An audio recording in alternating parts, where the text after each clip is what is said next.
ಪ್ರತಿ ವರ್ಷ ಶ್ರಾವಣ ಮಾಸದಲ್ಲಿ ಸಂಸ್ಕೃತ ಶ್ರಾವಣಿ ಅಂತೇಳಿ ಸಂಸ್ಕೃತ ಸಪ್ತಾಹ ಕಾರ್ಯಕ್ರಮವನ್ನು ಮಾಡ್ತಾ ಬಂದಿರೋ ಪಾಠಶಾಲೆಯವರ ಸೇರಿ ಈ ವರ್ಷ ಸಂಸ್ಕೃತ ಶಿಕ್ಷಣ ನಿರ್ದೇಶನಾಲಯದಿಂದ ಅಸ್ಮಾಕಂ ಸಂಸ್ಕೃತಂ ಎಂಬ ಕಾರ್ಯಕ್ರಮವನ್ನು ಹಮ್ಮಿಕೊಂಡ್ರಿ. ನಿಮ್ಮ ಸ್ಥಳವನ್ನು ಬಿಟ್ಟ ಬೇರೆ ಬೇರೆ ಸ್ಥಳಗಳಿಗೆ ಹೋಗಿ ಕಾರ್ಯಕ್ರಮವನ್ನು ಮಾಡಿ ಅಂತ ಒಂದು ನಿರ್ದೇಶನ ನೀಡಿದರು. ಅದರಂತೆ ನಾವು ಈ ಶಾಲೆಯ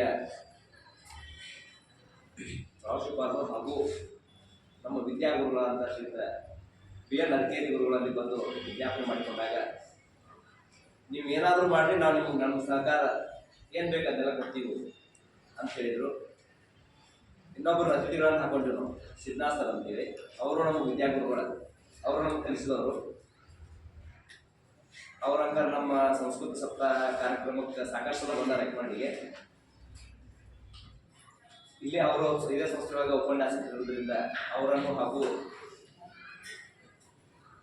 ಸಿದ್ದು ಆಚಾರ್ಯ ಅಂತೇಳಿ, ಸಿದ್ಧಲಿಂಗಾಚಾರ್ಯ ಅಂತೇಳಿ ವಿಜಯಪುರದ ಜ್ಞಾನ ಗುರುಗಳು, ಅವರನ್ನು ನಾವು ಕೇಳಿಕೊಂಡಿವಿ. ಅದರಂತೆ ನೀವು ಮಾಡಿ ನಾವು ಬರ್ತೀವಿ ಅಂತ ನಮ್ಗೆ ಹೇಳಿದರು. ಆದ್ದರಿಂದ ನಾವಿಲ್ಲಿ ನಮ್ಮ 3 ಶಾಲೆ ಅಂದರೆ ಅಮರವಾಣಿ ಸ್ವಲ್ಪ ಪಾಠಶಾಲೆ ಮಾಲಿಕರು, ಸಂಗಮೇಶ್ವರ ಪಾಠಶಾಲೆ ಅಕ್ಕಿಮಡಿ, ಭುವನೇಶ್ವರ ಸ್ವಲ್ಪ ಪಾಠಶಾಲೆ ಹುಣ್ಣೂರು, ಈ 3 ಶಾಲೆಯ ಸಿಬ್ಬಂದಿಯನ್ನು ಸೇರಿಕೊಂಡು ಅಕ್ಕಿಮಡಿಯ ಶಾಲೆಯ ಮಕ್ಕಳನ್ನು ಕರೆಸಿ ಜಾಥಾ ಮಾಡೋದರೊಂದಿಗೆ ಬೆಳಗ್ಗೆಯ ಸಮಯದಲ್ಲಿ ಜಾಥಾ ಮುಗಿಸಿ ಮಧ್ಯಾಹ್ನದ ಸಮಯದ ಈ ಅಸ್ಮಾಕಂ ಸಂಸ್ಕೃತಂ ಸರಣಿ ಕಾರ್ಯಕ್ರಮದಲ್ಲಿ ಸಂಸ್ಕೃತದಲ್ಲಿ ವಿಜ್ಞಾನ ಮತ್ತು ತಂತ್ರಜ್ಞಾನ ಎಂಬ ವಿಷಯವನ್ನು ಕುರಿತ ಈ ದಿನ ಕಾರ್ಯಕ್ರಮ ಮಾಡಬೇಕಂತ ಅಂದ್ಕೊಂಡಿದ್ದೀವಿ. ಈ ಕಾರ್ಯಕ್ರಮಕ್ಕೆ ಸಾಂಕೇತಿಕವಾಗಿ ವೇದಿಕೆ ಮೇಲಿನ ಗಣ್ಯಮಾನ್ಯರನ್ನು ಹಾಗೂ ಎಲ್ಲ ಗುರು ವೃಂದವನ್ನು, ವಿದ್ಯಾರ್ಥಿನಿಯರನ್ನು ಕೂಡ ಸ್ವಾಗತವನ್ನು ಕೋರುತ್ತಾ, ಮೊದಲನೇದಾಗಿ ಯಾವುದೇ ಒಂದು ಕಾರ್ಯಕ್ರಮ ನಿರ್ವಿಘ್ನವಾಗಿ ನೆರವೇರಬೇಕಂದ್ರೆ ದೇವತಾಸ್ತುತಿ ಅವಶ್ಯ. ಅದರಂತೆ ಈ ಕಾರ್ಯಕ್ರಮವನ್ನು ಪ್ರಾರ್ಥನೆಯೊಂದಿಗೆ ಪ್ರಾರಂಭಿಸೋಣೆಂದು ಹೇಳುತ್ತಾ 10ನೇ ತರಗತಿ ವಿದ್ಯಾರ್ಥಿಗಳಿಂದ ಪ್ರಾರ್ಥನೆ.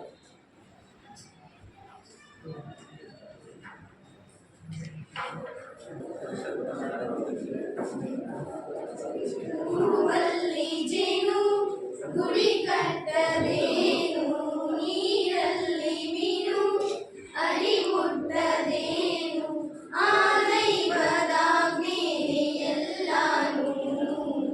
ಹೇ ಶಾರದೆ ದಯ ಪಾಲಿಸು, ಈ ಬಾಳನು ಬೆಳಕಾಗಿಸು.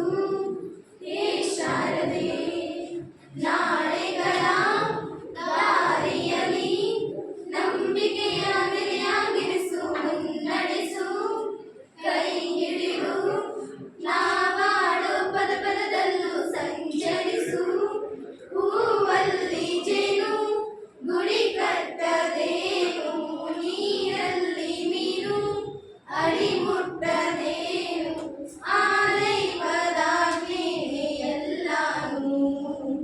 ಹೇ ಶಾರದೆ ದಯ ಪಾಲಿಸು, ಈ ಬಾಳನ್ನು ಬೆಳಕಾಗಿಸು. ಹೇ ಶಾರದೆ ನಾಟ್ಯ ಅನ್ನೋದು ನಾದಾಂತರಂಗ ತಾನೇ, ನಾದ ಅನ್ನೋದು ಭಾವಾಂತರಂಗನೇ, ಶಿಲೆಯಿಂದ ಕಾಣೆ ಕಲೆಗೆ ಮತಿ, ಕಲೆಯಿಂದ ಶಿಲೆಗೆ ಕುಂಚಾರತಿ, ಪ್ರತಿಯೊಂದರಲ್ಲೂ ಅವನಾನತಿ, ಒಲವಿಂದ ತಾನೇ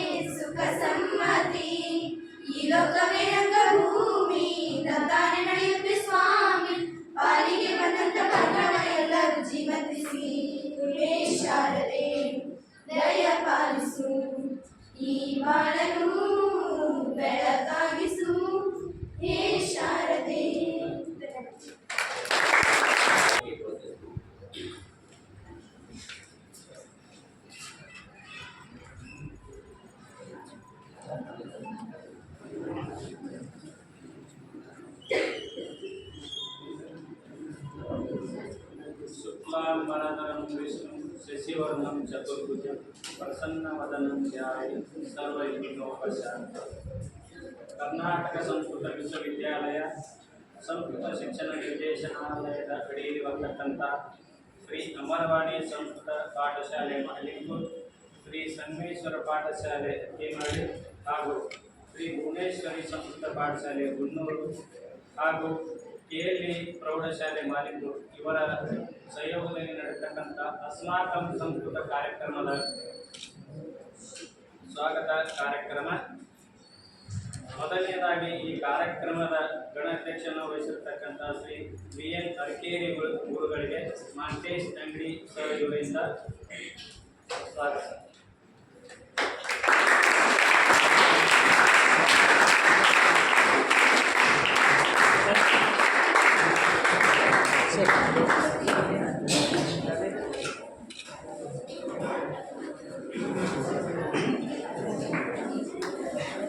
ಅದೇ ರೀತಿ ಈ ಕಾರ್ಯಕ್ರಮದ ಮುಖ್ಯ ಅತಿಥಿಗಳಾಗಿ ಆಗಮಿಸಿರ್ತಕ್ಕಂಥ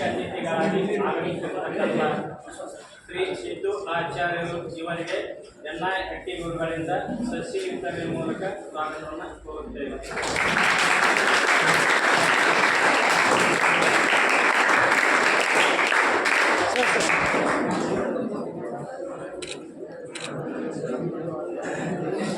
ಅದೇ ರೀತಿಯಾಗಿ ಇನ್ನೊಬ್ಬ ಮುಖ್ಯ ಅತಿಥಿಯಾಗಿ ಆಗಮಿಸಿರ್ತಕ್ಕಂಥ ಇದೇ ಕಾಲೇಜಿನಲ್ಲಿ ಕಾರ್ಯನಿರ್ವಹಿಸುತ್ತಿರ್ತಕ್ಕಂಥ ಶ್ರೀ ಸಿದ್ದಲಿಂಗ ಸಿದ್ಧಾಳ್ ಗುರುಗಳು, ಸಿದ್ಧಾಳ್ ಗುರುಗಳು ಉಪನ್ಯಾಸಕರು ಹಾಗೂ ಪತ್ರಕರ್ತರು KLE ಮಹಾವಿದ್ಯಾಲಯದಲ್ಲಿ ಕಾರ್ಯನಿರ್ವಹಿಸತಕ್ಕಂಥ ಗುರುಗಳಿಗೂ ಕೂಡ NS ನಾಳೆ ಗುರುಗಳಿಂದ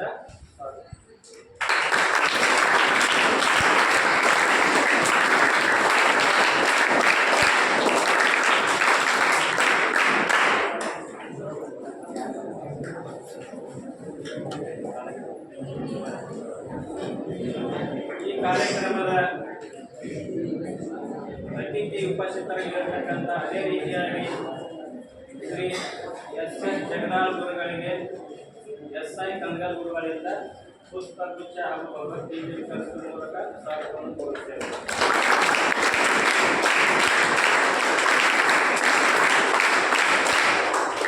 ಅದೇ ರೀತಿ ಶ್ರೀ SR ಪಾಳಿಗಿರಿ ಸರ್ ಇವರಿಗೆ ಕೂಡ ದಾನಮ್ಮ ಮೇಟಿ ವಿದ್ಯಾರ್ಥಿನಿಯಿಂದ ಭಗವದ್ಗೀತೆ ಹಾಗೂ ಪುಷ್ಪಗುಚ್ಛ ನೀಡುವ ಮುಖಾಂತರ ಸ್ವಾಗತವನ್ನು ಕೋರುವ.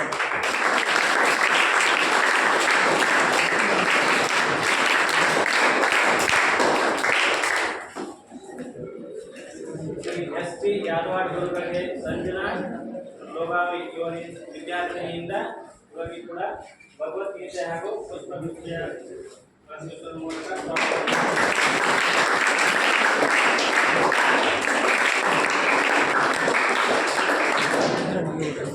ಅದೇ ರೀತಿಯಾಗಿ ಶ್ರೀಮತಿ ಮತ್ತು ಮುಖ್ಯ ಗುರು ಮಹೋದಯರಿಗೆ ಸಂಗಮೇಶ್ವರ ಸಂಸ್ಕೃತ ಪಾಠ ಅಕ್ಕಿವಾಡಿಯವರಿಗೆ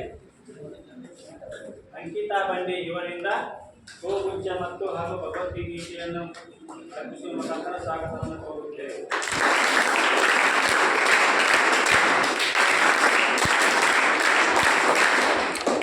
ಅದೇ ರೀತಿಯಾಗಿ ಈ ಕಾರ್ಯಕ್ರಮಕ್ಕೆ ಯಶಸ್ಸಾಗಬೇಕಾದರೆ ವಿದ್ಯಾರ್ಥಿಗಳಿಗೂ ವಿದ್ಯಾರ್ಥಿನಿಯರಿಗೂ ಕೂಡ ನಮ್ಮೆಲ್ಲರ ಪರವಾಗಿ ಸ್ವಾಗತವನ್ನು ಕೋರುತ್ತೇವೆ.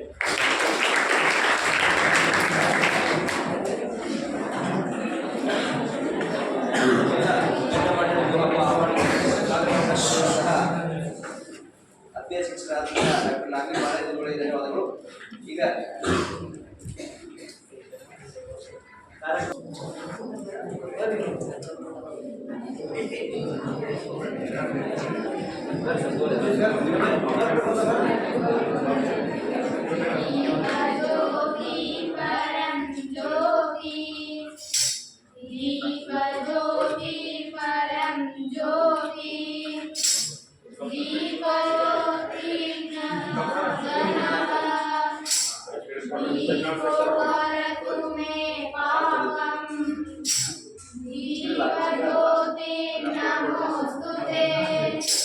शुभं करोतु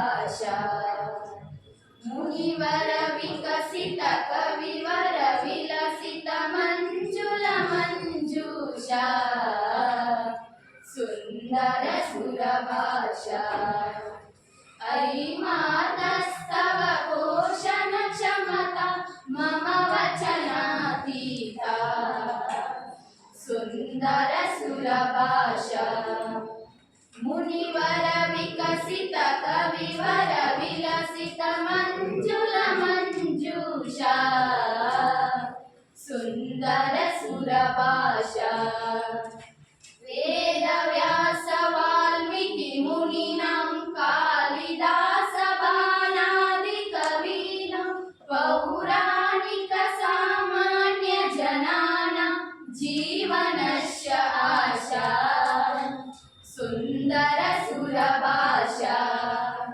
ಮುನಿವರ ವಿಕಸಿತ ಕವಿವರ ವಿಲಸಿತ ಮಂಜುಳ ಮಂಜೂಷಾ ಸುಂದರ ಸುರ ಭಾಷಾ ಶ್ರುತಿ ಸುಖ ನಿನದೆ ಸಕಲ ಪ್ರಮೋದೆ ಶ್ರುತಿ ಹಿತ ವರದೆ ಸರಸ ವಿನೋದೆ ಗತಿಮತಿ ಪ್ರೇರಕ ಕಾವ್ಯ ವಿಶಾರದೆ ತವ ಸಂಸ್ಕೃತಿ ರೇಷಾ ಸುಂದರ ಸುರ ಭಾಷಾ ಮುನಿವರ ವಿಕಸಿತ ಕವಿವರ ವಿಲಸಿತ ಮಂಜುಳ ಮಂಜೂಷಾ ಸುಂದರ ಸುರ ಭಾಷಾ ನವರಸ ರುಚಿರಾಲಂಕೃತಿದಾರ ವೇದ ವಿಷಯ ವೇದಾಂತ ವಿಚಾರ ವೈದ್ಯಯೋಮ ಶಾಸ್ತ್ರಾದಿ ವಿಹಾರ ವಿಜಯತೆ ದರಾಯ ಸುಂದರ ಸುರ ಭಾಷಾ ಮುನಿವರ ವಿಕಸಿತ ಕವಿವರ ವಿಲಸಿತ ಮಂಜುಳ ಮಂಜೂಷಾ ಸುಂದರ ಸುರ ಭಾಷಾ ಸುಂದರ ಸುರ ಭಾಷಾ ಸುಂದರ ಸುರ ಭಾಷಾ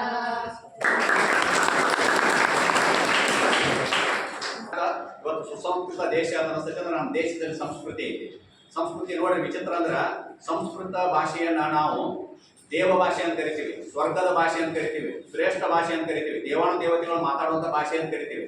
ಆ ಭಾಷೆ ಹುಟ್ಟಿದ್ದು ನಮ್ಮ ದೇಶದಲ್ಲಿ ಅಂದ್ರೆ ಇಡೀ ಜಗತ್ತಿಗೆ ನಾವು ದೊಡ್ಡ ದೇಶ, ಅದ್ರ ಇಡೀ ಜಗತ್ತಿಗೆ ದೇವತೆ ಆಗುವಂತ ಲೆವೆಲ್ಗೆ ನಮ್ಮ ದೇಶ ಐತಿ. ಅದನ್ನ ನಾವು ಮರ್ಯಾಕತ್ತೀವಿ, ನಾವೆಲ್ಲ ಮರ್ತು ಹೊಂಟಿದ್ವಿ. ಅದ್ರ ನೋಡ್ರಿ ಇವತ್ತ ವೇದಗಳು ಪ್ರಪಂಚದ ಮೊಟ್ಟ ಮೊದಲ ಗ್ರಂಥ, ಲಿಖಿತ ರೂಪದ ಮೊಟ್ಟ ಮೊದಲ ಗ್ರಂಥ ಅಂತ ನಾವು ವೇದಗಳನ್ನ ಕರಿತೀವಲ್ಲ ಋಗ್ವೇದವನ್ನ. ಆ ಋಗ್ವೇದ ಯಾವ ಮಾಧ್ಯಮದಲ್ಲಿ ಐತಿ? ಸಂಸ್ಕೃತ ಶ್ಲೋಕಗಳ ರೂಪದಲ್ಲೇ ಐತೆ. ಅದರ ಉಪನಿಷತ್ತುಗಳು ಆನಂತರ ವೇದಗಳು ಹುಟ್ಟಿದ್ದು ಸಂಸ್ಕೃತ ಭಾಷೆಯಿಂದ. ಅದಕ್ಕೆ ದೇವ್ರು ನೋಡ್ರಿ ನಮ್ಮ ದೇಶದ ಒಂದು ಮೂಲವನ್ನ ತಿಳಿಸುವಂತ ಆಧಾರ ಗ್ರಂಥಗಳನ್ನು ಎರಡು ಭಾಗಗಳಲ್ಲಿ ವಿಂಗಡಣೆ ಮಾಡ್ತೀವಿ ನಾವು, ಶ್ರುತಿಗಳು ಮತ್ತು ಸ್ಮೃತಿಗಳು ಅಂತೇಳಿ. ಶ್ರುತಿ ಅಂದ್ರೆ ಕೇಳಿಸಿಕೊಳ್ಳುವುದು, ಅಂದ್ರ ದೇವವಾಣಿ, ದೇವರು ಹೇಳಿದ ವಾಣಿಯನ್ನ ಋಷಿಮುನಿಗಳು ಕೇಳಿಸ್ಕೊತಿದ್ರು. ಅವ್ರು ಕೇಳಿಸ್ಕೊಂಡಿದ್ದನ್ನ ನಾವು ಶ್ರುತಿ ಅಂತ ಹೇಳಿದ್ವಿ. ಆನಂತರ ಅವ್ರು ಕೇಳಿಸ್ಕೊಂಡಿದ್ದನ್ನ ನೆನಪಿಟ್ಕೊಂಡು ಹೇಳಿ ಮತ್ತೊಬ್ರಿಗೆ ಹೇಳ್ತದ್ರಲ್ಲ ಅದನ್ನ ನಾವು ಸ್ಮೃತಿ ಅಂತ ಕರಿತೀವಿ. ಅದ್ರ ಸಹಜವಾಗಿ ಒಬ್ರು ಹೇಳಿದ್ದನ್ನ ನಾವು ಕೇಳಿಸ್ಕೊಂಡು ಅದನ್ನ ಮತ್ತೊಬ್ರಿಗೆ ಹೇಳುವಾಗ ಸ್ವಲ್ಪ ಬದಲಾವಣೆ ಆಗತ್ತಿರಲ್ಲ. ಉದಾಹರಣೆ ನೋಡ್ರಿ, ಮನೆಯೊಳಗ ತಂದೆ ತಾಯಿಗೆ ಹೇಳ್ತಿರ್ತಾನ, ತನ್ನ ಹೆಂಡತಿಗೆ ಹೇಳ್ತಿರ್ತಾನ, ನಾವು ಸ್ವಲ್ಪ ಊರಿಗೆ ಹೋಗಿ ಬರ್ತನು ಅಂತ ಹೇಳಿ ಹೇಳ್ತಿರ್ತಾನೆ. ಬಾಲಾಗಿಂತ ಮಗು ಕೇಳ್ತಕ್ಕೆ ಮತ್ತ ಪಪ್ಪ ಏನ್ ಹೇಳಿದ ಅಂತ ಹೇಳಿ. ಅವಾಗ ಅವ್ನು ಹೇಳಿದ್ದನ ಹೇಳಕಾಗತ್ತೆ ತಾಯಿ, ಇಲ್ಲ ಅಪ್ಪ ಹೂ ಹೊಕ್ಕಣು ಅಂತ ಇರೋದಲ್ಲ. ಅದ್ರ ಮಗುವಿನ ಭಾಷೆದಾಗ ಹೇಳ್ಬೋದಲ್ಲ, ಅಲ್ಲಿ ಊರಿಗೆ ಹೋಗಿ ಬರ್ತಾನ ಅಂತ ಅನ್ನೋ ಅದ್ರ ಅರ್ಥ ಆಗಿಲ್ಲ. ಹೂ ಅದ್ರ ಒಂದಿವ್ಸ ನೀರು ತಗೊಂಬ ಅಪ್ಪ ಅಂತಂದ್ರ ಅಪ್ಪ ಏನ್ ಹೇಳಿದ ಅಂದ್ಕೂಲೆ ಪಪ್ಪ ಮಾ ಕೇಳ್ಯಾನ, ಅದ್ರ ಹಾವು ಕೇಳ್ಯಾನ ಅಂದ್ಕೂಲೆ ಮಗು ಹೇಳ್ತಾರ. ಹಂಗ ಋಷಿಮುನಿಗಳು ದೇವವಾಣಿ ಹೆಂಗಿತ್ತಂದ್ರ ಕಠಿಣ ಭಾಷೆ ಇರ್ತಿತ್ತು, ಆನಂತರ ಸಂಸ್ಕೃತ ಭಾಷೆಯಲ್ಲಿ ಇರ್ತಿತ್ತು. ಮತ್ತೊಬ್ರಿಗೆ ಹೇಳ್ಬೇಕಾದ್ರ ಅದನ್ನ ಸುಲಭಗೊಳಿಸಿ ಹೇಳ್ಬೇಕಲ್ಲ, ಅದನ್ನ ಬೇರೆ ರೂಪದಲ್ಲಿ ಹೇಳೋ ಪ್ರಯತ್ನ ಮಾಡಿದ್ರು. ಅವಾಗ ಹುಟ್ಟಿದ್ದನ ಉಪನಿಷತ್ತುಗಳು ಅಂತ. ಅದ್ರ ಉಪನಿಷತ್ತುಗಳಂದ್ರ ಉಪ ಅಂದ್ರ ಸಮೀಪ, ನೀ ಅಂದ್ರ ಕುಳಿತುಕೊಳ್ಳೋ, ನೀ ಅಂದ್ರ ಇವತ್ತ ಕುಳಿತುಕೊಳ್ಳೋ, ಅಂದ್ರೆ ಶತ್ ಅಂದ್ರ ಇವತ್ತ ಗುರುವಿನ ಪದತಲದಲ್ಲಿ ಕುಳಿತು ಕಲಿಯುವಂತ ವಿದ್ಯೆಯನ್ನು ಉಪನಿಷತ್ತು ಅಂತ ಕರೀತಾರ. ಇವತ್ತು ಸಿದ್ದೇಶ್ವರ ಸ್ವಾಮೀಜಿ ಅವರು ಹೇಳಿದ್ದಾರೆ ಉಪನಿಷತ್ತುಗಳು. ಅದಕ್ಕೆ ಉಪನಿಷತ್ತುಗಳನ್ನ ವೇದಿಕೆ ಎತ್ತರ ಮೇಲೆ ಕುತ್ಕೊಂಡು ಹೇಳಬೇಕು ಅಂತ ಪದ್ಧತಿ ಐತೆ. ಅದಕ್ಕಾಗಿನ ಸಿದ್ದೇಶ್ವರ ಅಪ್ಪಾರಿಗೆ ಏನ್ ಮಾಡ್ತಾರೆ, ವೇದಿಕೆ ಮಾಡ್ತಿದ್ರು, ಉಳಿದವ್ರ ಪದ್ಮಾಸನ ಕೇಳೋಕ್ ಕೊಡ್ತಿದ್ರು. ಈ ರೀತಿ ಉಪನಿಷತ್ತುಗಳಿಂದ ಅರ್ಥ ಆಗಲಿಲ್ಲ ಅಂದ್ರ ಇವತ್ತು ಉಪನಿಷತ್ತುಗಳನ್ನ ಸಿದ್ದೇಶ್ವರ ಅಪ್ಪಾರು ಓದ್ಕೊಂಡಿದ್ರ, ಆದ್ರೆ ನಮ್ಗೆ ಅರ್ಥ ಆಗುವಂಗ ಹೇಳ್ತಿದ್ರು. ಅವರು ಅದ್ರ ಕೆಲವೊಂದು ಪುರಾಣದ ಕಥೆ ಮೂಲಕ, ದೃಷ್ಟಾಂತದ ಮೂಲಕ ಹೇಳ್ತಾರೆ. ಹಂಗ ಪುರಾಣಗಳು ಹುಟ್ಕೊಂಡು, ಇತಿಹಾಸ ಹುಟ್ಟು, ನಾಟಕ ಹುಟ್ಟು, ಇವತ್ತಿನ ಸೀರಿಯಲ್ ತನಕ ಬಂದದನ್ನ ವೇದಗಳಿರ್ತಕ್ಕಂಥ ಸಾರನ.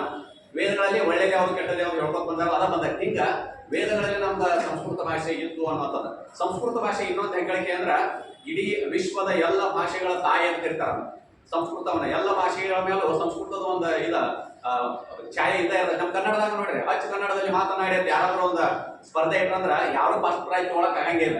ಯಾಕಂದ್ರೆ ನಾವು ಮಾತಾಡೋದು ಮ್ಯಾಕ್ಸಿಮಮ್ ಯಾವ ಸಂಸ್ಕೃತ ಭಾಷೆಯನ್ನ ಸೇರಿಸಿ ಮಾತಾಡ್ತಿರ್ತೀವಿ. ಅಚ್ಚ ಕನ್ನಡದಲ್ಲಿ ಮಾತಾಡ್ಕೋದ್ರೆ ಯಾರಿಗೂ ಅರ್ಥವಾಗಂಗಿಲ್ಲ. ಅದು ಈ ರೀತಿ ಸಂಸ್ಕೃತ ಭಾಷೆ ಪ್ರತಿಯೊಂದು ಭಾಷೆ ಮೇಲೂ ಇವತ್ತ ಸಾಕಷ್ಟು ಪ್ರಭಾವ ಉಂಟು ಮಾಡಿದ್ದಾರೆ. ಅದಕ್ಕೆ ಎಲ್ಲ ಭಾಷೆಗಳ ತಾಯಿ ಅಂತ ಕರೀತಾರ. ಆನಂತರ ಸಂಸ್ಕೃತದ ಇನ್ನೊಂದು ಹೆಗ್ಗಳಿಕೆ ಏನಂದ್ರ ಇವತ್ತ ದೇವಾನು ದೇವತೆಗಳಿಂದಲೂ ಬೆಳ್ಕೊಂಡು ಬಂದಂತ ಭಾಷೆ. ನಾವು ದೇವರಿಗೆ ಕನ್ನಡದಲ್ಲಿ ಮಂತ್ರ ಹೇಳಿದ್ರೆ ಅರ್ಥ ಆಗುದಿಲ್ಲ, ದೇವರಿಗೆ ಕನ್ನಡದ ಮಂತ್ರ ಹೇಳಿದ್ರೆ ಅಷ್ಟು ಶಾಸ್ತ್ರೀಯವಾಗಿ ಆಗುದಿಲ್ಲ. ಅದಕ್ಕ ಮಂತ್ರಗಳನ್ನ ಇವತ್ತ ಮಂತ್ರೋಚ್ಚಾರ ಇವತ್ತು ಹೆಂಗ್ ಮಾಡ್ಬೇಕಂದ್ರ ಋಷಿ ಮುನಿಗಳನ್ನ ಮಾಡ್ಬೇಕು ಅಂತ ಇದೆ. ಇನ್ನೊಂದು ಮೆಚ್ಚುವಂತ ವಿಷಯ ಅಂದ್ರ ಸಂಸ್ಕೃತ ಭಾಷೆ ಅಷ್ಟು ಮೃದು ಭಾಷೆ ಮತ್ತೆ ಯಾವುದಿಲ್ಲ. ಉಳಿದೆಲ್ಲ ಭಾಷೆಗಳು ಬಹಳ ಹೊರಟಿರ್ತಾವ, ಸಂಸ್ಕೃತ ಭಾಷೆ ಬಹಳ ಮೃದು. ಅದು ಅದಕ್ಕೆ ಹೇಳ್ತಾರಲ್ಲ, ಸಂಸ್ಕೃತದಲ್ಲಿ ಬೈದ್ರ ಮನಸ್ಸಿಗೆ ಸಹಿತ ಹತ್ತಂಗಿಲ್ಲ.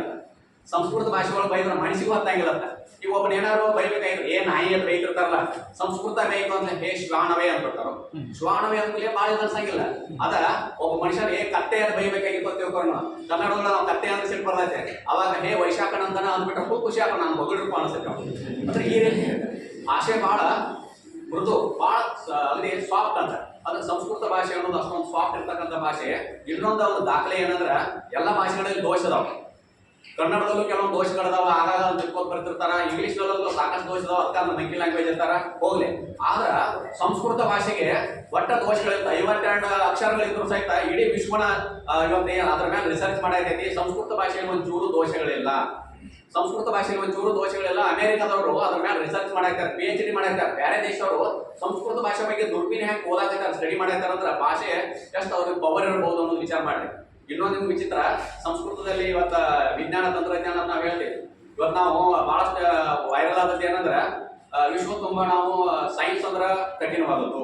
ಅದರಲ್ಲೂ ಟಫೆಸ್ಟ್ ಸೈನ್ಸ್ ಅಂದ್ರ ರಾಕೆಟ್ ಸೈನ್ಸ್ ಬಹಳ ಕಠಿಣ ಇರ್ತಕ್ಕಂಥದ್ದು ನಾವು ಹೇಳ್ತೀವಿ. ಆ ರಾಕೆಟ್ ಸೈನ್ಸ್ ಪಿತಾಮಹ ಅಂತ ಹೋಗೋದಾನ. ಅದ್ರ ವಾರ್ನರ್ ವಾಂಡ್ರಾನ್ ಅಂತೇಳಿ ಅವ್ನು ಪಿತಾಮಹ. ಆ ಪಿತಾಮಹನ ಗುರು ಅಂತ ಹೋಗೋದಾನ. ಪಿತಾಮಹನ ಗುರು ಇವತ್ತ ಉಬರ್ಟ್ ಅಂತೇಳಿ. ಉಬರ್ಟ್ ಅಂತ ಅವ್ನ ಗುರು. ಆ ಗುರುವಿನ ಬಗ್ಗೆ ಒಬ್ಬ ಡೈಕನ್ ಅನ್ನೋ ಇಂಟ್ರೂ ತಗೋತಾನೆ. ಇಂಟ್ರೂ ಮಾಡುವಾಗ ನಿಮ್ಮ ಸಾಧನೆಗೆ ಸ್ಫೂರ್ತಿ ಏನು ಅಂತ ಹೇಳಿದಾಗ ನಾವು ಏನ್ ಹೇಳ್ಬೇಕು ಹೇಳ್ರಿ, ನಾನು ಈ ಸಾಧನೆಗೆ ಸ್ಫೂರ್ತಿಯಾಗಿ ನಾನು ಭಾರತದ ವೇದಗಳನ್ನು ಓದುತ್ತಿದ್ದೆ ಅಂತ ಹೇಳ್ತಾನೆ. ವಿಚಾರ ಮಾಡಿ.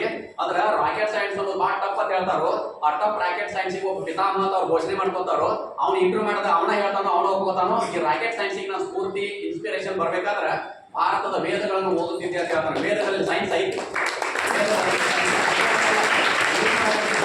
ವೈದಿಕ್ ಸೈನ್ಸ್ ಯಾಕಂದ್ರೆ ವೇದ ವಿಜ್ಞಾನ ಚಾಕ್ ಅಂತಾರಂದ್ರ ಇದಕ್ಕಾಗಿ ಇರ್ತಾರ. ವೇದಗಳಲ್ಲಿ ಸೈನ್ಸ್ ಐತಿ. ಎಷ್ಟೋ ಮಂದಿ ಬಹಳಷ್ಟು ಮಂದಿ ನೋಡ್ರಿ ಇವತ್ತ ಇದನ್ನ ಸುಶ್ರುತ ಮಹರ್ಷಿ ಅವ್ನು ಸಂಸ್ಕೃತದಲ್ಲಿ ಬರೆದಿಟ್ಟಂತ ಎಷ್ಟೋ ಗ್ರಂಥಗಳನ್ನ ತಗೊಂಡು ಹೋಗಿ ನಾವೆಲ್ಲ ಏನ್ ಮಾಡ್ತೀವಿ, ಪ್ಲಾಸ್ಟಿಕ್ ಸರ್ಜರಿ ಮಾಡ್ತೀವಿ ಅಂತೆಲ್ಲ ಬಿಲ್ಡಪ್ ಕೊಡ್ತಾರೆ. ಈಗೆಲ್ಲ ಅವ್ರು ಸುಶ್ರುತ ಮಹರ್ಷಿ ಏನ್ ಮಾಡ್ತದಂದ್ರ ಅವಾಗ ಯುದ್ಧ ಕಾಲದೊಳಗೆ ಯುದ್ಧ ಆತಂದ್ರ ಹೆಣಗಳನ್ನ ಅರ್ಧಂಬರ್ಧ ಕೈಯ ಕಲಿ ಕತ್ತರಿಸಿದಂತ ಹೆಣಗಳನ್ನ ಸಮುದ್ರದಾಗ ನೀರಾಗಿ ಹೋಗಿ ಬಿಡ್ತಾರೆ.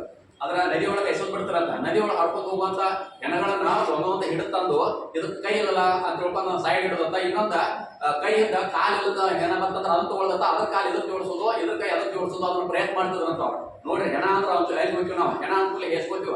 ಅವರು ಆ ರೀತಿ ಮಾಡಿ ಪ್ರಯತ್ನ ಮಾಡಿದಂತ ಅದ್ರ ಪ್ರಯೋಗ ಯಶಸ್ವಿ ಆಗ್ತದೆ. ಯಶಸ್ವಿ ಆದದ್ದನ್ನ ಅದನ್ನ ಸುಶ್ರುತ ಸಂಹಿತೆ ಅಂತ ಹಲವಾರು ಆವೃತ್ತಿಗಳನ್ನ ಗ್ರಂಥಗಳನ್ನ ಅದ್ರ ಮೇಲೆ ಬರೆದಿಟ್ರ ಅವ್ರು. ಆ ಬರೆದಿಟ್ಟಂತ ಗ್ರಂಥಗಳನ್ನ ಇವತ್ತು ವಿದೇಶದವ್ರ ಕೈಯ ಸಿಕ್ಕ ಅದನ್ನ ರೆಫರ್ ಮಾಡಿ ಇವತ್ತು ನಾವು ಪ್ಲಾಸ್ಟಿಕ್ ಸರ್ಜರಿ ಕಂಡು ಹಿಡಿದಿದ್ದೀವಿ ಅಂತ ಹೇಳಿ ಬಿಲ್ಡಪ್ ಕೊಡ್ತಾರೆ. ಅಂದ್ರೆ ಎಲ್ಲಾದ್ರೂ ತಳ ಇಲ್ಲೇ ಐತಿ. ಎಲ್ಲದರ ತಳ ನಮ್ಮ ಭಾರತದೊಳಗ ಐತಿ. ನಮ್ಮ ನಳಂದ ತಕ್ಷಶಿಲಾ ಯೂನಿವರ್ಸಿಟಿ ಒಳಗ ಎಷ್ಟೋ ಸಾವಿರಾರು ಗ್ರಂಥಗಳು, ಲಕ್ಷಾಂತರ ಗ್ರಂಥಗಳು ತಿಂಗಳಾನುಗಟ್ಲೆ ಸುಟ್ಟು ಕರಕಲಾಗಿ ಹೋಗ್ಯಾವ. ಅದ್ರಾಗ ಅಳಿದುಳಿದ ಪುಟಗಳನ್ನ ತಗೊಂಡು ಹೋಗಿ ನಾವು ರಿಸರ್ಚ್ ಮಾಡಿದಂತ ಬಿಲ್ಡಪ್ ಕೊಡ್ತಾರ. ನಾವು ನಂಬಾಕಿದ್ದೀವಿ. ಅದಕ್ಕೆ ನಾವು ಏನದಲ್ಲೂ ನಮ್ಮ ಪವರ್ ಏನು, ನಮ್ಮ ಭಾಷೆಯ ಶಕ್ತಿ ಏನು ಅನ್ನೋದು ನಮ್ಗೆ ಅರ್ಥ ಆಗ್ಬೇಕಾದ್ರೆ ನಾವು ಸಂಸ್ಕೃತ ಬಗ್ಗೆ ತಿಳ್ಕೊಬೇಕಾಗತ್ತೆ, ಸಂಸ್ಕೃತವನ್ನ ಅರ್ಥ ಮಾಡ್ಕೋಬೇಕಾಗತ್ತೆ. ಅದಕ್ಕೆ ಸಂಸ್ಕೃತದಲ್ಲಿ ಇನ್ನೊಂದು ಬರ್ತೈತಿ. ನಾವು ಸಿಗರೇಟ್ಗೆ ಏನಂತ ಕರಿತೀವಿ? ಸಿಗರೇಟ್ಗೆ ಸಂಸ್ಕೃತ ಭೂತ ಪದ ಇದೆ. ಸಿಗರೇಟ್ ಏನಂತ ಕರೀತಾರೋ? ಶ್ವೇತ ಪತ್ರ ಮಂಡಿತ ಧೂಮ್ರ ಸಲಾಕೆ. ಶ್ವೇತ ಪತ್ರ ಮಂಡಿತ ಧೂಮ್ರ ಸಲಾಕೆ ಅಂದ್ರೆ ಸಿಗರೇಟ್. ಒಂದು ಐಸ್ ಕ್ರೀಮ್ ಕೊಡ್ರಿ ಅಂತ ಪಾಠ ಕೇಳಿದ್ರು. ಸಂಸ್ಕೃತ ಭಾಷೆದ ವ್ಯಕ್ತಿ ಐಸ್ ಕ್ರೀಮ್ ಕೊಡ್ರಿ ಅಂದ್ರೆ ಐಸ್ ಕ್ರೀಮ್ ಅಂಗಡಿಯವ ಬಹಳ ಹೋಗೋಣ. ಅಂದ್ರ ಸಂಸ್ಕೃತದೊಳಗೆ ಇಷ್ಟು ಹೆಸರೈತೆ ಐಸ್ ಕ್ರೀಮ್ಗೆ. ಅಂದ್ರ ಅವೆಲ್ಲ ನಾವು ಆ ಭಾಷೆಯನ್ನು ಗೊತ್ತಿಲ್ದ ಹೋಗ್ತಾ ನಮ್ಮ ಇಂಡಿಯಾದಾಗ ಹುಟ್ಟಿದ ಭಾಷೆನ ತಿಳ್ಕೊಳಕ ಸಾಧ್ಯ ಇಲ್ಲ, ತಿಳ್ಕೊಳ್ಳೋ ಪ್ರಯತ್ನ ಮಾಡಿಲ್ಲ. ನಾವೊಂದು ಡಿಕ್ಷನರಿ ತಗೊಂಡು ಈ ಶಬ್ದ ಏನಂತ ನಾವು ಏನ್ ಮಾಡ್ತೀವಿ, ಇಂಗ್ಲಿಷ್ ಡಿಕ್ಷನರಿ ತಗೋತೀವಿ. ಫಸ್ಟ್ಗೆ ದೊಡ್ಡವರಾದ್ಮೇಲೆ ಮೊದಲು ಇಂಗ್ಲಿಷ್ ಡಿಕ್ಷನರಿ ತಗೊಳ್ಳೋದು, ಇದಕ್ಕೆ ಇಂಗ್ಲಿಷ್ನಾಗ ಏನಂತಾರೋ ಈ ಇಂಗ್ಲಿಷ್ ಪದ ಕನ್ನಡದಾಗ ಏನಂತಾರೋ ನೋಡೋ ಪ್ರಯತ್ನ ಮಾಡ್ತೀವಿ. ಹೊರತಾಗಿ ನಮ್ಮ ಮೂಲ ತಳದ ಭಾಷೆ ಸಂಸ್ಕೃತದಲ್ಲಿ ಏನಂತಾರೋ ಅನ್ನೋದು ತಿಳ್ಕೊಳ್ಳೋ ಪ್ರಯತ್ನ ನಾವು ಮಾಡಂಗಿಲ್ಲ. ಯಾಕಂದ್ರೆ ನಮ್ಮ ಭಾಷೆ ಬಗ್ಗೆ ನಮ್ಗೆ ಓದು ಇಲ್ಲಾಗೈತಿ, ನಮ್ಮ ಭಾಷೆ ಬಗ್ಗೆ ನಮ್ಗೆ ಅದು ಹೆಮ್ಮೆ ಇಲ್ಲಾಗೈತಿ. ಅದಕ್ಕೆ ಆ ಹೆಮ್ಮೆ ಅನ್ನೋದು ಮತ್ತೆ ಬರ್ಬೇಕು. ಇವತ್ತು ಏನಾಗೈತೆ ಅಂದ್ರೆ ನಮ್ಮ ರಾಜಕೀಯ ಷಡ್ಯಂತ್ರ ಇರ್ತಾವಲ್ಲ, ಒಡೆದಾಡುವಂತ ನೀತಿಗಳು ಇರ್ತಾವಲ್ಲ, ಉತ್ತರ ಭಾರತ ದಕ್ಷಿಣ ಭಾರತ ಆರ್ಯರು ದ್ರಾವಿಡರು ಅನ್ನೋದು. ಅಂದ್ರೆ ಸಂಸ್ಕೃತ ಅನ್ನೋದು ಶ್ರೇಷ್ಠ ಭಾಷೆ, ಶ್ರೇಷ್ಠರು ಅಂದ್ರೆ ಆರ್ಯರು ಆಡುವಂತ ಭಾಷೆ ನಮ್ಗೆ ಬೇಡ, ನಾವು ದ್ರಾವಿಡರು ಅನ್ನೋದನ್ನ ಇದು ರಾಜಕೀಯ ದ್ವೇಷದ ಬೀಜ ಬಿತ್ತಿ ನಮ್ಗೆ ಹೊಡ್ಯಾಕತ್ತಾರ. ಹಿಂಗಾಗಿ ಸಂಸ್ಕೃತ ಅನುಕೂಲ ಎಲ್ಲರಿಗೂ ಏನಾಗೈತಿ, ಇವತ್ತು ಕೇಸರೀಕರಣ, ಸಂಸ್ಕೃತ ಅನುಕೂಲ ಎಲ್ಲರಿಗೂ ಏನಾಗೈತಿ ಬಲಪಂಥೀಯ, ಈ ರೀತಿಯ ಮನೋಭಾವನೆ ಬಿತ್ತಾಕ್ತಾರ. ಸಂಸ್ಕೃತ ಅನ್ನೋದು ನಮ್ಮ ತಳದ ಭಾಷೆ, ನಮ್ಮ ನೆಲದ ಭಾಷೆ, ಇಲ್ಲೇ ಹುಟ್ಟಿದಂತ ಭಾಷೆ, ದೇವರು ಮೆಚ್ಚುವಂತ ಭಾಷೆ. ಅದರ ಆ ಸಂಸ್ಕೃತದ ಎಂತೆಂಥ ಸಾಹಿತ್ಯಗಳು ಬಂದವ ನೋಡ್ರಿ, ಎಂತೆಂಥ ಸಾಹಿತ್ಯಗಳು ಹುಟ್ಟ್ಯಾವು. ಅದ್ರ ಇವತ್ತ ಒಂದು ಸಂಸ್ಕೃತ ಒಂದು ಇದೈತಿ. ಈ ಕಡೆಯಿಂದ ಬರೆದ್ರ ಒಂದೊಂದು ಸಾಲ ಹೆಂಗ್ ಬರ್ದಾರಂದ್ರ ಆ ಶಬ್ದಗಳನ್ನ ಈ ಕಡೆಯಿಂದ ಈ ಕಡೆ ಬರ್ದಾರ, ಅದನ್ನ ಈ ಕಡೆಯಿಂದ ಈ ಕಡೆ ಓದಿದ್ರ ರಾಮಾಯಣದ ಒಂದು ದೃಶ್ಯಗಳಲ್ಲಿ ಅರ್ಥ ಕಾಣೋದು. ಅದ ಶಬ್ದನ ಅದ ಲೈನನ್ನ ಈ ಕಡೆಯಿಂದ ಓದಿದ್ರ ಮಹಾಭಾರತದ ಒಂದು ದೃಶ್ಯ ನಮಗೆ ನೆನಪು. ವಿಚಾರ ಮಾಡ್ರಿ, ಹಂಗೆ ಬರೀ ಜೋಡಿಸೋದ ಇದನ್ನ ಹೇಳ್ರಿ. ಆ ಭಾಷೆಗೆ ಒಂಚೂರು ದೋಷ ಇಲ್ಲ, ಒಂಚೂರು ಎಲ್ಲೋ ನಾವು ಅದನ್ನ ತಪ್ಪು ಕಂಡಿಡಕ್ ಸಾಧ್ಯ ಇಲ್ಲ. ಆದ್ರೆ ಈ ಕಡೆಯಿಂದ ಈ ಕಡೆ ಹೋದಾಗ ಒಂದು ರಾಮಾಯಣದ ಒಂದು ದೃಶ್ಯ ನಮಗೆ ಹೇಳ್ತೈತಿ, ಅದ ಲೈನನ್ನ ಈ ಕಡೆಯಿಂದ ಹೋದಾಗ ಮಹಾಭಾರತ ಒಂದು ದೃಶ್ಯವನ್ನು ಹೇಳ್ತೈತಿ. 16 ಸಾಲಿನಲ್ಲಿ ರಾಮಾಯಣ ಮಹಾಭಾರತ ಸಾರವನ್ನೆಲ್ಲ ಹೇಳುವಂತ ತಾಕತ್ ಯಾವ ಭಾಷೆ ಒಳಗೆ ಅಂದ್ರೆ ಸಂಸ್ಕೃತ ಭಾಷೆ ಒಳಗೆ. ಆ ಭಾಷೆ ಯಾಕೆ ನಮಗೆ ಗೊತ್ತಾ ಇಲ್ಲ. ಅದಕ್ಕೆ ಆ ಭಾಷೆಯನ್ನ ನಮಗ ಇವತ್ತ ಇಲ್ಲಿ ತನಕ ಸಂಸ್ಕೃತ ಪಾಠಶಾಲೆಗಳಲ್ಲಿ ಎಲ್ಲಿಯೂ ಇರ್ತಿರ್ಲಿಲ್ಲ. ಇತ್ತಿತ್ತಲಾಗಿ ಇವತ್ತರ ಮಾಲಿಪುರದೊಳಗೆ ಮೊದಲು ಅಕ್ಕಿ ಮಾಡಿ ಸ್ಟಾರ್ಟ್ ಆಯ್ತು. ನಂತರ ರಾಮಪುರ ಹಿಂಗೆಲ್ಲ ಒಂದೊಂದು ಮಾಲಿಪುರದಾಗ 4 ನಮ್ಗೆ ಭಾಳ ಹೆಮ್ಮೆ ಇದು, ನಮ್ಮ ಏರಿಯಾದಾಗ ಸುತ್ತಮುತ್ತ. ಅದ್ರ ಈ ರೀತಿ ಸಂಸ್ಕೃತ ಭಾಷೆ ಅನ್ನೋದು ಬೆಳಿಬೇಕಾಗಿದೆ. ಸಂಸ್ಕೃತ ಭಾಷೆ ಅನ್ನೋದು ನಮ್ಮ ಅಪ್ಪಂದ ಪಾಠಶಾಲೆ ರೆಗ್ಯುಲರ್ ಇರ್ತಕ್ಕಂಥ ಶಾಲೆಗಳಲ್ಲಿ ಇವತ್ತು ಒಂದು ಪದವನ್ನ ಒಂದು ಸಬ್ಜೆಕ್ಟ್ ಅನ್ನ ಇವತ್ತು ಪರಿಚಯ ಮಾಡಿಕೊಡುವಂತ ಅವಶ್ಯಕತೆ ಐತಿ.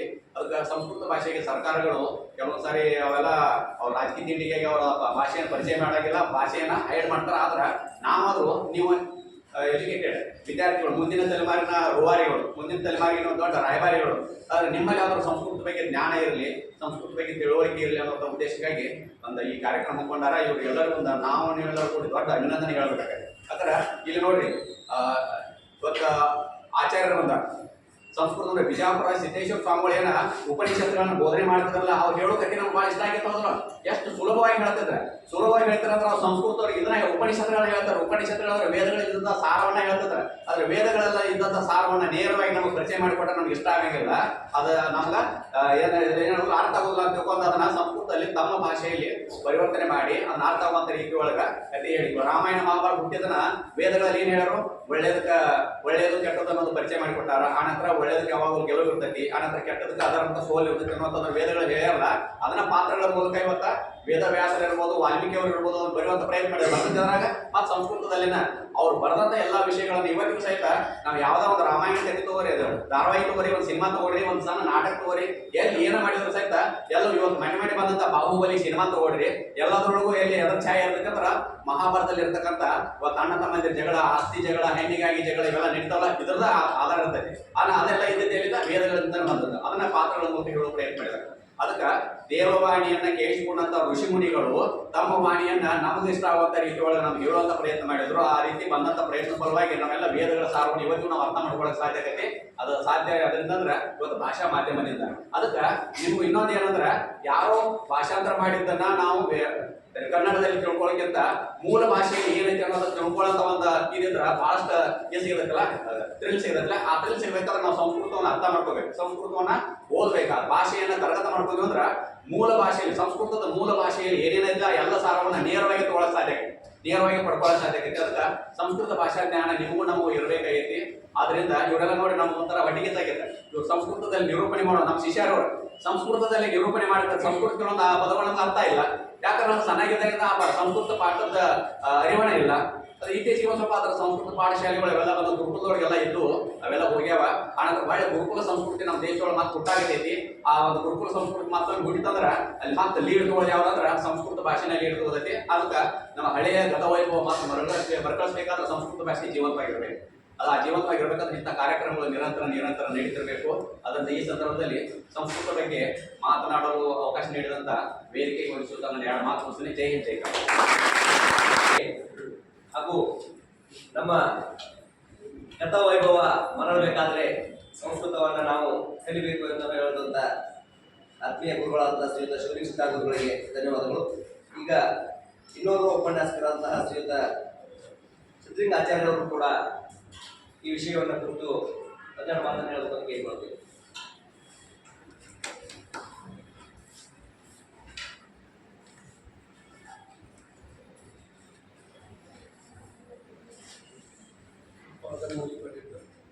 ಗುರುನಾಮ ತೇನ ವಿಘ್ನಾಃ ಸಿದ್ಧಂತಿ ಸಂಕಲ್ಪತಃ. ವೇದಿಕೆ ಮೇಲೆ ಆಸೀನರಾಗಿರುವ ಎಲ್ಲ ಶಿಕ್ಷಕರುಗಳಿಗೆ ಹಾಗೂ ತಮ್ಮೆಲ್ಲರಿಗೂ ಪೂರ್ವಕ ಪ್ರಣಾಮ. ಆಗಲೇ ಗುರುಗಳು ನಮಗೆಲ್ಲ ಸಂಸ್ಕೃತದ ಮಹತ್ವವನ್ನು ಹೇಳಿದರು. ಈಗ ನಾವು ಸಂಸ್ಕೃತದಲ್ಲಿ ವಿಜ್ಞಾನ ಮತ್ತು ತಂತ್ರಜ್ಞಾನ ಇದನ್ನು ಹೇಗೆ ಅಳವಡಿಸ್ಕೋಬೇಕು ಅನ್ನೋದ್ರ ಬಗ್ಗೆ ಒಂದು ರೀತಿಯಾಗಿ ಚಿಂತನಾತ್ಮಕ ದೃಷ್ಟಿಕೋನದಿಂದ ಈಗ ನಾನು ಕೆಲವೊಂದಿಷ್ಟು ಪ್ರಶ್ನೆಗಳನ್ನು ಕೇಳ್ತೀನಿ. ಅದರ ಮುಖಾಂತರ ಏನು ಅರ್ಥ ಆಗಿದೆ, ಅದರ ಮುಖಾಂತರ ಕೂಡ ನಾವು ಈ ಭಾಷೆಯ ಮಹತ್ವ ವಿಜ್ಞಾನದಲ್ಲಿ ಯಾಕೆ ಇಷ್ಟು ಈ ಭಾಷೆಯನ್ನು ಈ ಸಂಸ್ಕೃತ ಭಾಷೆಯನ್ನು ವಿಜ್ಞಾನಕ್ಕೆ ಮತ್ತು ತಂತ್ರಜ್ಞಾನಕ್ಕೆ ಯಾಕೆ ಬಳಸ್ಕೊಳ್ತಾ ಇದ್ದಾಗ ಅದ್ರ ಬಗ್ಗೆ ಇದು ನಾವೆಲ್ಲ ಚಿಂತನೆ ಮಾಡಬೇಕಾಗಿದೆ. ನಾವೆಲ್ಲರೂ ಕನ್ನಡ ಮಾಧ್ಯಮದಲ್ಲಿ ಕನ್ನಡ ಹಾಗಿದ್ರೆ ಈಗ ಗಣಿತವೂ ಕೂಡ ಕನ್ನಡದಲ್ಲೇ ಇರುತ್ತೆ. ಅಲ್ಲಿ ಪ್ರಮೇಯಗಳು ಓದಿರಲ್ಲ. ಪ್ರಮೇಯಗಳು ಹೆಸರು ಬೇಡ, ಆದರೆ ಅದರೊಳಗೆ ದತ್ತ ಅಂತ ಕೊಟ್ಟಿರ್ತಾರೆ. ದತ್ತ ಅಂತೇನು ಕೊಟ್ಟಿರುವಂಥದ್ದು, ಅದು ಸಂಸ್ಕೃತ ಶಬ್ದ. ಭೂತಕಾಲ ಭೂತದಂತ ದತ್ತ ದತ್ತ ಅಂತಂದರೆ ಕೊಟ್ಟಿರುವಂಥದ್ದು. ಆಮೇಲೆ ಸಾಧನೆ, ಸಂಸ್ಕೃತದಲ್ಲಿ ಸಾಧನ ಅಂತ ಹೇಳ್ತಾರೆ. ಸಾಧನೆ ಅಂದರೆ ಏನು? ಸಾಧನೆ ಅಂದರೆ ಸಾಧಿಸುವುದು. ಇದು ಪ್ರಮೇಯ ಅಂದರೆ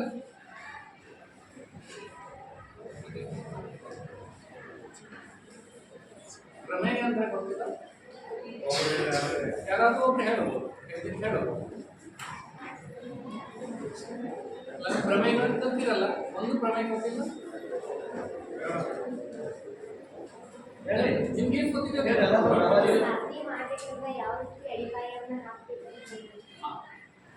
ಅದನ್ನ ಒಂದು ಎಕ್ಸಾಂಪಲ್ ಮುಖಾಂತರ ಹೇಳ್ಬೋದಾ?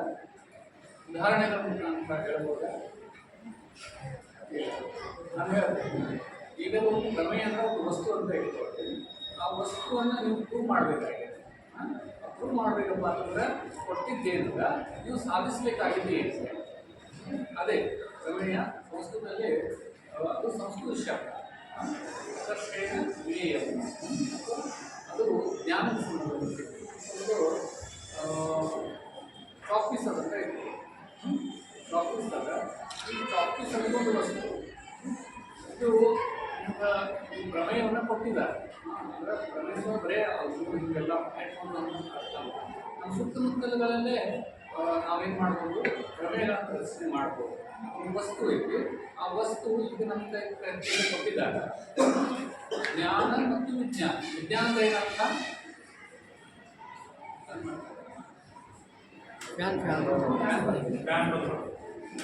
ಬರೆಸೋದಿಲ್ಲ.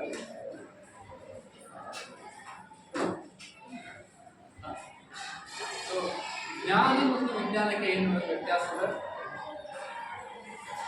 ಇವೆಲ್ಲ ವಿಜ್ಞಾನ ಕಲಿತಾ ಇದೆ. ವಿಜ್ಞಾನ ಅಂದರೆ ಏನರ್ಥ?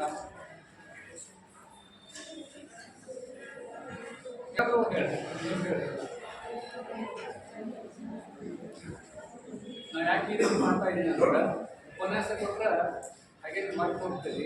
ನೀವು ಏನಾದರೂ ತಿಳ್ಕೊಬೇಕಾಗಿದೆ, ಭಾಷೆಯ ಮಹತ್ವವನ್ನು ತಿಳ್ಕೊಬೇಕಾಗಿದೆ. ಭಾಷೆ ಯಾಕೆ ಅಷ್ಟು ಇಂಪಾರ್ಟೆಂಟ್ ಅಂತ ಬರ್ತಾ ಬರ್ತಾ ನಿಮ್ಗೆ ಗೊತ್ತಾಗ್ತದೆ. ನಿಮ್ಮ ಇನ್ವಾಲ್ವ್ಮೆಂಟ್ ಎಷ್ಟಾಗ್ತದೆ ಇದರಲ್ಲಿ ಭಾಗವಹಿಸಿದ್ರೆ ಇದರ ಮಹತ್ವ ಗೊತ್ತಾಗ್ತದೆ. ಸೊ ನಾನು ಏನು ಕೇಳಿದ್ದೆ ಪ್ರಶ್ನೆ, ವಿಜ್ಞಾನ ಅಂದರೆ ಏನು? ಸೊ ನೀವೆಲ್ಲ ವಿಜ್ಞಾನ ಕಲಿತಾ ಇದ್ದೀರಿ. ವಿಜ್ಞಾನ ಅಂದರೆ ಏನು ಹೇಳ್ತಾರೆ? ಯಾರಾದರೂ ಹೇಳ್ತೀರಿ? ಯಾವಾಗಲೂ ಯಾರು ಹೊರಗಿರೋರಿಲ್ಲ, ಇಲ್ಲವರ ಹೇಳ್ರಿ. ಇಲ್ಲ, ಏನು ತಪ್ಪದ್ರ ಆಗಲಿ, ಅದರೊಳಗೇನು ಇದು ಇಲ್ಲ. ಇಲ್ಲಿ ನಾವು ಇದು ಮಾಡಲಿಕ್ಕೆ ಇಲ್ಲ. ಈಗ ಈಗ ಬುದ್ಧಿ ಪರೀಕ್ಷೆ ಮಾಡಲಿಕ್ಕೆ ಕೇಳ್ತಾ ಇಲ್ಲ, ಸುಮ್ಮನೆ ಹಾಂ ಹೇಳಿ ಯಾರಾದರೂ ಹೇಳ್ರಿ, ಯಾರು ಹೇಳ್ರಿ. ಭಾಳ ಸರಳ ಅದ.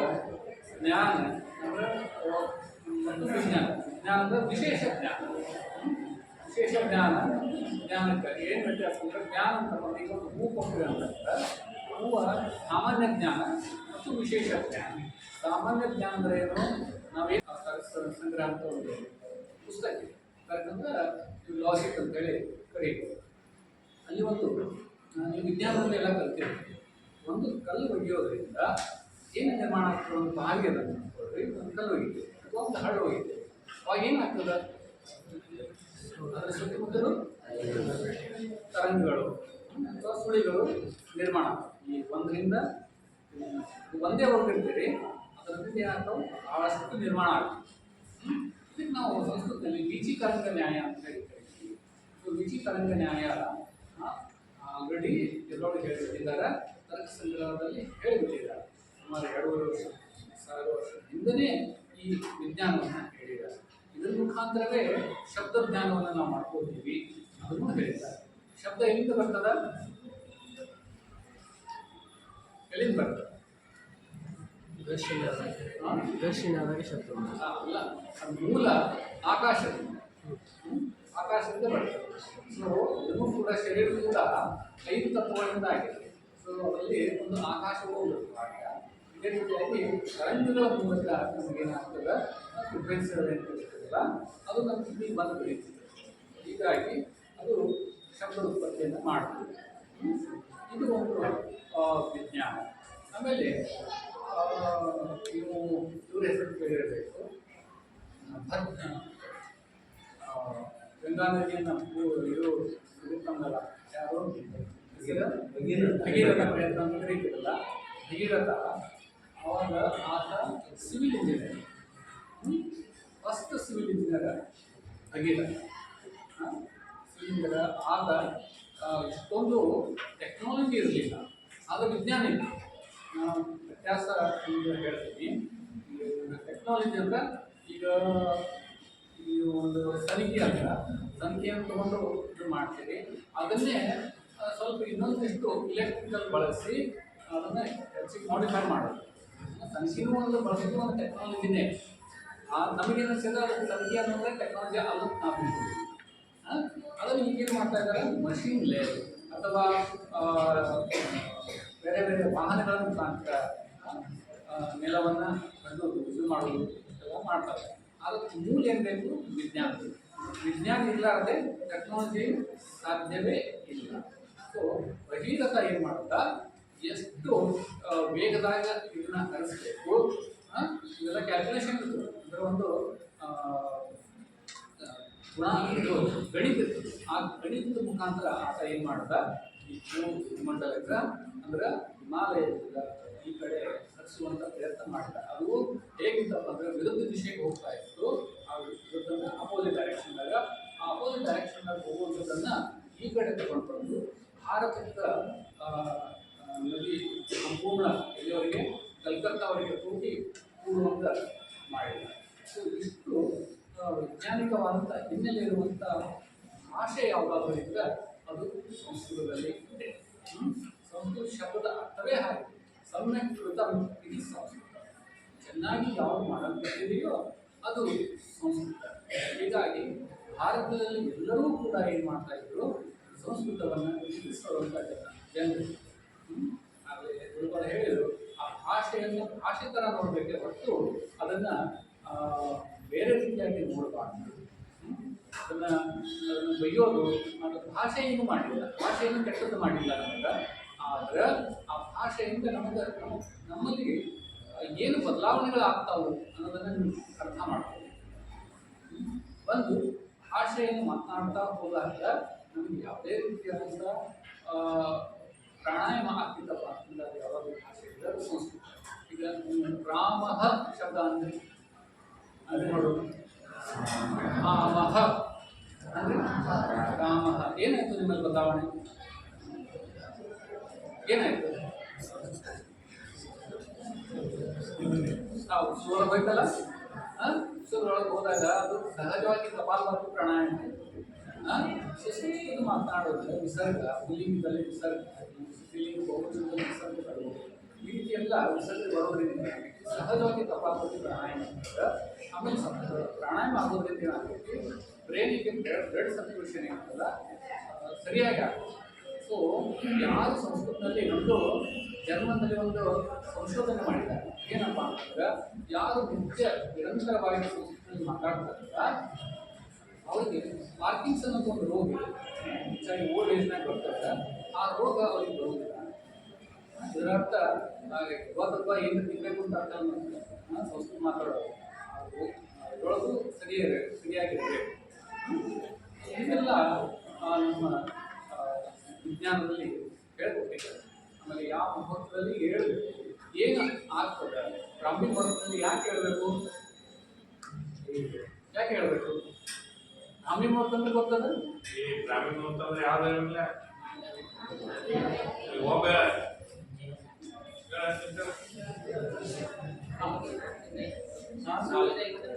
ಸೂರ್ಯೋದಯಕ್ಕಿಂತ ಮುಂಚೆ ಇಷ್ಟೇ ಸಾಕು, ಇಷ್ಟೇ ಹೇಳೋದು ಸಾಕು. ಅದನ್ನೇ ಪರ್ಟಿಕ್ಯುಲರ್ 4:15 ಹೀಗೇನು ಹೇಳೋ ಅವಶ್ಯಕತೆ ಇಲ್ಲ. ಆಯುರ್ವೇದದಲ್ಲಿ ಅದಕ್ಕೊಂದು ಇದನ್ನು ಕೊಟ್ಟಿದ್ದಾರೆ, ಏನಂದ್ರೆ ಮುಹೂರ್ತ. ಒಂದು ಮುಹೂರ್ತ 48 ನಿಮಿಷ, 2 ಮುಹೂರ್ತ 96 ನಿಮಿಷ. ಅಂದ್ರೆ ಸೂರ್ಯೋದಯ ಆಗೋಕ್ಕಿಂತ ಮುಂಚೆ 2 ಮುಹೂರ್ತ ಮುಂಚೆನೇ ಹೇಳಬೇಕು ಅಂತ ಆಯುರ್ವೇದದಲ್ಲಿ ಹೇಳಿದ್ದಾರೆ. ಅದಕ್ಕಿಂತ ಇನ್ನೂ ಕೆಲವೊಂದಿಷ್ಟು ಋಷಿಮುನಿಗಳು ಏನು ಮಾಡ್ತಿದ್ರು, 8-8:30 ಮಾಡ್ಕೊಂಡು 3 ಗಂಟೆ ಇನ್ನೊಂದು ಬ್ರಾಹ್ಮಿ ಮುಹೂರ್ತ ಅಲ್ಲಿ ಮಾಡ್ತಿರ್ತಾರೆ. ಅದು ಸಾಮಾನ್ಯವಾಗಿ ಆಯುರ್ವೇದದಲ್ಲಿ 2 ಮುಹೂರ್ತ ಮೊದಲು, ಒಂದು ಮುಹೂರ್ತ ಎಷ್ಟು 48 ನಿಮಿಷ, 2 ಮುಹೂರ್ತ 96 ನಿಮಿಷ. ಈಗ 6:30ಗೆ ಸೂರ್ಯ ಉದಯ ಆಗ್ತಿದ್ದಪ್ಪ ಅಂದ್ರೆ 5 ಗಂಟೆಗೆ ಹೇಳುತ್ತೆ. ಈ ಅರ್ಥದಲ್ಲಿ ಹೇಳಿದ್ದಾರೆ. ಇದರಲ್ಲಿ ಎಷ್ಟು ಜನ ಬ್ರಾಹ್ಮಿ ಮುಹೂರ್ತ ಹೇಳ್ತೀರಿ? ಸೂರ್ಯಪುತ್ರ ಯಾರಾದ್ರಿ? ಕೆಲವೇ ಕೆಲವು 5 ಗಂಟೆಗೆ ಟ್ರೈ ಮಾಡ್ರಿ. 5 ಬೇಡ, 6 ಗಂಟೆ ಒಳಗಡೆ. 6 ಗಂಟೆ ಒಳಗಡೆ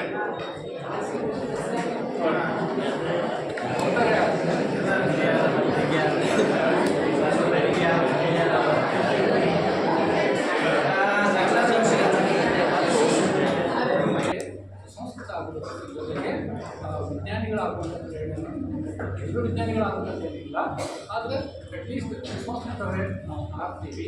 ಅದರಿಂದ ಈ ಒಂದು ಕಾರ್ಯಕ್ರಮಕ್ಕೆ ಅವಕಾಶ ಮಾಡಿಕೊಟ್ಟಂಥ ಈ ಶಾಲೆಯ ಸಿಬ್ಬಂದಿಗಳಿಗೆ ಮತ್ತು ಮಾತೆಯರಿಗೆ ಅಭಿನಂದನೆಗಳು.